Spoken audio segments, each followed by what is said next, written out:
Bar chart. ഇതിൽ ഇപ്പോൾ നമുക്ക് ഒരു ബാർ ചാർട്ടിൻ്റെ ഒരു എക്സാമ്പിൾ എടുക്കുകയാണെങ്കിൽ, ഇപ്പോൾ ഇങ്ങനെ എടുത്തു കഴിഞ്ഞാൽ ഇത് നമ്മൾ y ആക്സിസ് എന്ന് പറയും. ഓക്കെ,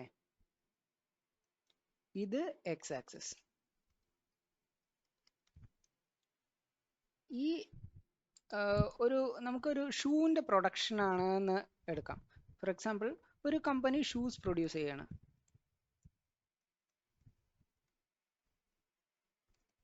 ഓക്കെ, അപ്പോൾ നമുക്ക് ഇവിടെ ഇൻ ഹൺഡ്രഡ്സ് എന്ന് എടുക്കാം. ഓക്കെ, അപ്പോൾ നമുക്ക് ഈസി ആയിട്ടുള്ള നമ്പേഴ്സിൽ, അപ്പോൾ ഇത് ഇൻ ഹൺഡ്രഡ്സ് എന്ന് എടുക്കുകയാണെങ്കിൽ, ഇപ്പം നമ്മളിവിടെ 100 എന്ന് എടുത്തു കഴിഞ്ഞാൽ ഈ 100 ഇൻറ്റു ഈ 100 ആണ് ടോട്ടൽ കൗണ്ട് ആയിട്ട് നമ്മൾ കാൽക്കുലേറ്റ് ചെയ്യേണ്ടത്, വിച്ച് ഇസ് 10,000 ഷൂസ്. ഓക്കെ, അപ്പോൾ ഇവിടെ 200, ഇവിടെ 300. ശരി, ഇനി ഇതിൽ ഇയേഴ്സ്, ഇതിൽ വന്നിട്ട് നമ്മൾ 2000 എടുക്കാം, ഇവിടെ 2001 എന്ന് എടുക്കാം, ഇവിടെ 2002 എന്ന് എടുക്കാം. ഓക്കെ, ഇനി ഇയർ 2000 നമ്മളിങ്ങനെ ഒരു ബാർ വരയ്ക്കുകയാണെങ്കിൽ ഇതിൻ്റെ അർത്ഥം എന്താണെന്ന് വെച്ചാൽ ഇതെല്ലാം y ആക്സിസിലെല്ലാം ഹൺഡ്രഡ്സിലാണ്. Okay, shoes production in hundreds. അപ്പോൾ ഈ 100 എന്ന് പറയുന്നത് 100 ഇൻറ്റു 100. ഇപ്പോൾ എത്ര ഷൂസ് പ്രൊഡ്യൂസ് ചെയ്തിട്ടുണ്ടാവും? 10,000 ഷൂസ് പ്രൊഡ്യൂസ് ചെയ്തിട്ടുണ്ടാവും. ഇനി ഇയർ 2001 നമുക്ക് ഇവിടെ ഒരു ബാർ വരയ്ക്കുവാണെങ്കിൽ ഇത് എത്രയായിരിക്കും? 200 ഇൻറ്റു 100. അപ്പോൾ 20,000 ഷൂസ് പ്രൊഡ്യൂസ് ചെയ്തിട്ടുണ്ടാവും. Okay,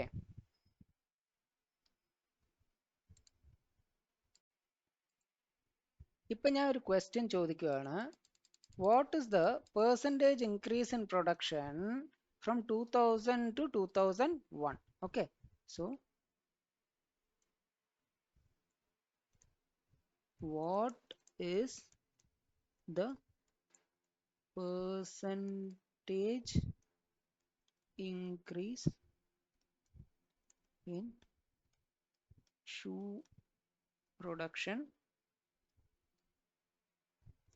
from year 2000 to 2001? Okay, അപ്പോൾ ഇതിന് നമ്മൾ എങ്ങനെ കാൽക്കുലേറ്റ് ചെയ്യുക? 2000 എത്രയായിരിക്കും ഷൂ പ്രൊഡ്യൂസ് ചെയ്തിരിക്കുന്നത്? നമ്മളിവിടെ ഓൾറെഡി കാൽക്കുലേറ്റ് ചെയ്ത് വെച്ചു. It is here 2000, it is 10,000 shoes. Okay, ഇനി 2001 20,000 ഷൂസ്. സോ നമ്മുടെ അടുത്ത് ചോദിച്ചിരിക്കുന്നത് percentage increase in shoe production ആണ്. ഇപ്പോൾ ഈ പെർസെൻറ്റേജിൻ്റെ ബേസിക്സ് ഒക്കെ നമ്മൾ ഓൾറെഡി നമ്മുടെ വീഡിയോസിലുണ്ട്. അപ്പോൾ അത് നോക്കി കഴിഞ്ഞിട്ട് ഈ ഒരു ചാപ്റ്റർ നോക്കിയാൽ മതി. സോ ദ പെർസെൻറ്റേജ് ഇൻക്രീസ് എന്ന് പറഞ്ഞാൽ ഫസ്റ്റ് നമ്മൾ ഇതിൻ്റെ എന്താ എടുക്കേണ്ടത്? ഡിഫറൻസ് എടുക്കണം, which is 20,000 minus 10,000 divided by ഈ ഡിനോമിനേറ്ററിൽ എന്താ വരേണ്ടത്? പെർസെൻറ്റേജ് ഇൻക്രീസ് ആണ്. അപ്പോൾ ഇൻക്രീസ് എന്ന് പറഞ്ഞാൽ the base factor will be the number of shoes produced in the year 2000. Okay, so it is 10,000 എന്ന് വെച്ചാൽ ഈ 10,000-നാണല്ലോ ഇൻക്രീസ് ആയിരിക്കുന്നത്. ഇനി പെർസെൻറ്റേജ് പറയുമ്പോൾ always into 100. Okay, so it will be 10,000 by 10,000 into 100. Okay, which is 100% increase in production. എന്ന് വെച്ചാൽ നമുക്ക് ഈ ഡിഫറൻസ് 10,000 ആണ്, ഈ അമൗണ്ടും 10,000 ആണ്. അപ്പോൾ നമുക്ക് നോക്കിയാൽ തന്നെ അറിയാം ദ ആൻസർ ഷുഡ് ബി 10,000 എന്ന്. ഓക്കെ,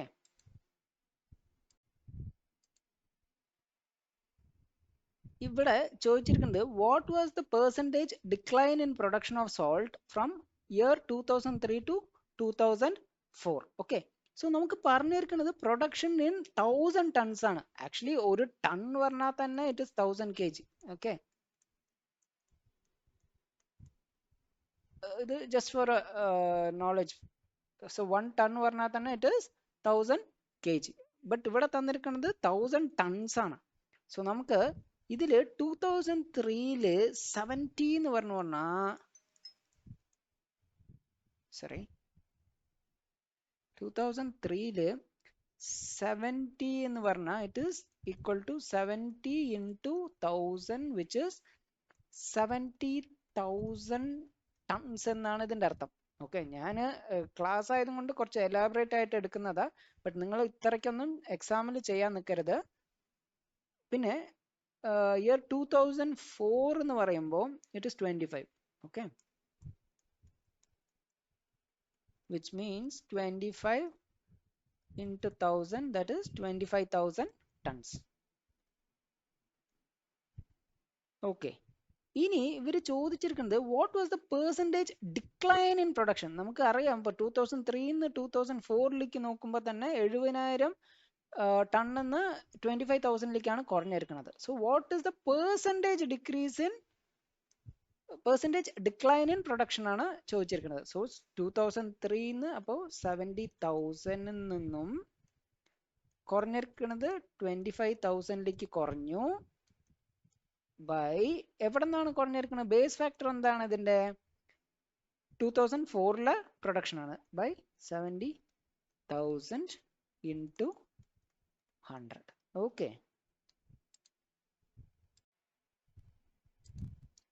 നമുക്കിത് എന്താ വരിക? 45 by 70 into 100 or it is 45,000 by 70,000 into 100. So ഞാൻ സീറോസിനെ എലിമിനേറ്റ് ചെയ്താൽ it will be like 450 by 7. So 7 6 are 42, 3 7 4 0 28, balance 2. So it is something like 64.2% decrease in the revenue. Okay, so the answer is 64.2% decrease in the revenue approx. The average production of 2004 and 2005. Okay, ഞാൻ simple ആയിട്ട് 2 ഇയറിന്റെ മാത്രം എടുത്തിരിക്കുന്നത്, നമുക്ക് average എന്താണെന്ന് മനസ്സിലാവും. Okay, so 2004-ൽ എത്രയാണ്? 25 units. I mean 25 into 1000, so it is 25,000 tons. Okay, അതേപോലെ 2005-ല് it is 55. So നമ്മൾ ആവറേജിന് എന്ത് ചെയ്യണം? ഈ 2 ഇയറിന്റെ ആഡ് ചെയ്യുക. 25 പ്ലസ് 55 ഡിവൈഡഡ് ബൈ എത്ര വർഷമുണ്ട്? 1 2, അപ്പോൾ 2 വർഷം. Okay, so it is 10 180 by 2 which is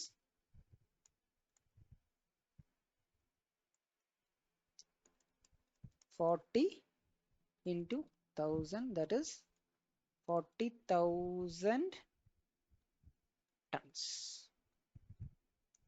Okay,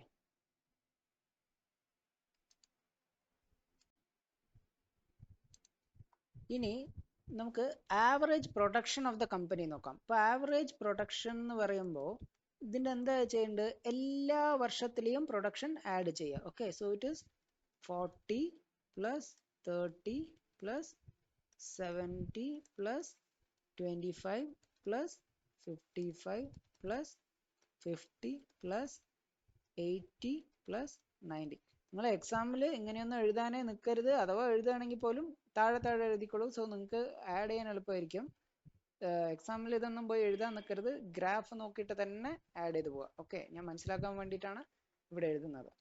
divided by total എത്ര നമ്പേഴ്സ് ഉണ്ട്? Number of years 1 2 3 4 5 6 7 8 years. Okay, so the average would be 0 5 plus 5 10, so it is 0 again 1 5 8 15 17 22 27 35 44. So it is sorry 440 by 8. Okay, so ഈ number 440 വന്നിട്ട് 8ൽ divisible ആണോ? Divisible ആണ്. നമുക്ക് നമ്മുടെ divisibility റൂൾസിൽ നോക്കിയാൽ ഈ ലാസ്റ്റ് 3 ഡിജിറ്റ് 8ൽ ഡിവിസിബിൾ ആണെങ്കിൽ the whole number will be divisible by 8 എന്ന ഒരു റൂൾ ഉണ്ടാവും. ബട്ട് അഗൈൻ നമുക്ക് വേണമെങ്കിൽ 4 എന്നും എടുക്കാം 8 എന്നും എടുക്കാം. Okay, so 8 5 are 40, again balance 4, it is 5. Okay, so the answer is 55. Okay, എപ്പോഴും ഈ ഡിവിസിബിലിറ്റി റൂൾസ് ഒന്ന് തറവായി വെച്ചോളൂ കേട്ടോ. സോ നിങ്ങൾക്ക് എക്സാമിൽ അധികം സ്റ്റക്ക് ആവില്ല.